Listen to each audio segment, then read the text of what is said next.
Doctor Sagar Koramanavar ಅಂತ, consultant orthopaedic surgeon at Kusma hospital, Bengaluru. ತುಂಬಾ ಜನಕ್ಕೆ ಈ ACL ಸರ್ಜರಿ ಅಂದ್ರೆ ಏನು, ಅದು ಮಾಡಿಸ್ಕೋಬೇಕಾ ಬೇಡವಾ ಅನ್ನೋದು ತುಂಬಾ ಡೌಟ್ ಇರುತ್ತೆ. ನೀವು ಆಟ ಆಡುವಾಗ ನೀ ಟ್ವಿಸ್ಟ್ ಆಗಿ ಅಥವಾ ಆಕ್ಸಿಡೆಂಟ್ ಆಗಿ ಮೊಣಕಾಲಿಗೆ ಡೈರೆಕ್ಟ್ ಆಗಿ ಪೆಟ್ಟು ಬಿದ್ದಾಗ ಈ ACL ಲಿಗಮೆಂಟ್ ಅನ್ನೋದು ಹರಿದು ಹೋಗುವ ಸಾಧ್ಯತೆಗಳು ಜಾಸ್ತಿ ಇರುತ್ತೆ. ಏನಪ್ಪಾ ಇದು ACL ಲಿಗಮೆಂಟ್ ಅಂದ್ರೆ? ACL ಅಂದ್ರೆ ಆಂಟೀರಿಯರ್ ಕ್ರೂಷಿಯೇಟ್ ಲಿಗಮೆಂಟ್ ಅಂದ್ರೆ ನೀನಲ್ಲಿ ಮೊಣಕಾಲಿನಲ್ಲಿ ಮುಖ್ಯವಾಗಿ 4 ಲಿಗಮೆಂಟ್ಗಳು ಇರುತ್ತೆ: ACL, PCL, MCL, LCL ಅಂತ. ಅದರಲ್ಲಿ ACL ಅನ್ನೋದು ತುಂಬಾ ಮುಖ್ಯವಾದ ಲಿಗಮೆಂಟ್ ಆಗಿರುತ್ತೆ. ಈ ACL ಹರಿದು ಹೋದಾಗ ನೀದ ಸ್ಟೆಬಿಲಿಟಿ ಅಂದರೆ ಸ್ಥಿರತೆ ತುಂಬಾ ಕಮ್ಮಿ ಆಗುತ್ತದೆ.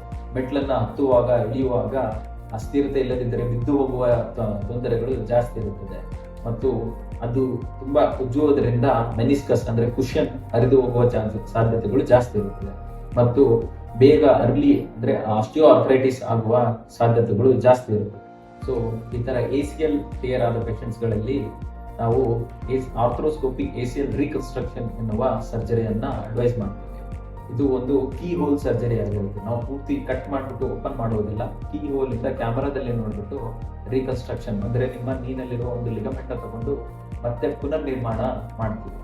ಈ ACL ಟೇರ್ ಆಗಿದೆ ಅಂತ ನಿಮ್ಮ ಡಾಕ್ಟರ್ ನಿಮ್ಗೆ ಡಯಾಗ್ನೋಸ್ ಮಾಡಿದ್ಮೇಲೆ ಎಷ್ಟು ದಿನದ ಒಳಗಡೆ ಆಪರೇಷನ್ ಮಾಡಿಸ್ಕೊಳ್ಬೇಕು? ಇದಕ್ಕೇನಾದ್ರೂ ಲಿಮಿಟ್ ಇದೆನಾ? ಯೂಶಲಿ ACL ಟೇರ್ ಆದ್ಮೇಲೆ ನೀನಲ್ಲಿ ರಕ್ತ ಹೆಪ್ಪುಗಟ್ಟಿರುತ್ತೆ, ಅಂದ್ರೆ ಅದನ್ನ ಹೆಮಟೋಮಾ ಅಂತಾರೆ. ಅವಾಗ ತುಂಬಾ ಸ್ವೆಲ್ಲಿಂಗ್, ತುಂಬಾ ಪೇನ್ ಇರುತ್ತೆ, ನಿಮ್ಗೆ ಮೂವ್ಮೆಂಟ್ ಮಾಡೋದು ಕೂಡ ತುಂಬಾ ಕಷ್ಟ ಆಗುತ್ತೆ. ಅಂತ ಟೈಮಲ್ಲಿ ನೀವು ರೆಸ್ಟ್ ಮಾಡಬೇಕು, ಅದಕ್ಕೆ ಐಸ್ ಪ್ಯಾಕ್ ಹಾಕಬೇಕು, ಸ್ವಲ್ಪ ಕ್ರೇಪ್ ಬ್ಯಾಂಡೇಜ್ ಅಂಡ್ ನೀ ಬ್ರೇಸ್ ಅನ್ನ ಯೂಸ್ ಮಾಡಬೇಕು. ಪ್ಲಸ್ ಡಾಕ್ಟರ್ ಕೂಡ ನಿಮ್ಗೆ ಪೇನ್ ಕಿಲ್ಲರ್ ತಗೋಬೇಕು. ಆ ಪೇನ್ ಸ್ವೆಲ್ಲಿಂಗ್ ಅದೆಲ್ಲ ಕಮ್ಮಿ ಆದ್ಮೇಲೆ ಯೂಶಲಿ 2 to 3 weeks ಆದ್ಮೇಲೆ ನಾವು ACL ರೀಕನ್ಸ್ಟ್ರಕ್ಷನ್ ಅನ್ನುವ ಸರ್ಜರಿಯನ್ನ ಯೂಶಲಿ ಮಾಡ್ತೀವಿ. ACL ಸರ್ಜರಿ ಆದ್ಮೇಲೆ ರಿಕವರಿ ಆಗ್ಲಿಕ್ಕೆ ಎಷ್ಟು ದಿನ ಬೇಕು? ಸೊ ಯೂಶಲಿ ACL ಸರ್ಜರಿ ಆದ್ಮೇಲೆ ಸೇಮ್ ಡೇ ಅಥವಾ ನೆಕ್ಸ್ಟ್ ಡೇ ಇಂದಾನೆ ಪೇಷಂಟ್ ನ ಪೂರ್ತಿ ಭಾರ ಬಿಟ್ಟು ವಾಕಿಂಗ್ ಮಾಡ್ಬೋದು. ಬಟ್ ವಾಕರ್ ಸಪೋರ್ಟ್ ಇಟ್ಕೊಂಡು ನಡಿಬೇಕಾಗ್ತದೆ.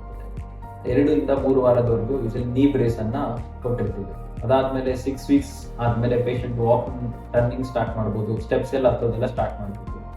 ಆಮೇಲೆ 3 months ಆದ್ಮೇಲೆ ಕಂಪ್ಲೀಟ್ ರೆಗ್ಯುಲರ್ ರನ್ನಿಂಗ್, ಕಟಿಂಗ್ ಆಕ್ಟಿವಿಟೀಸ್ನೆಲ್ಲ ಸ್ಟಾರ್ಟ್ ಮಾಡ್ಬೋದು. Complete back to high impact sports ಅದನ್ನ 9 months ಗೆ ಸ್ಟಾರ್ಟ್ ಮಾಡ್ಬೋದು.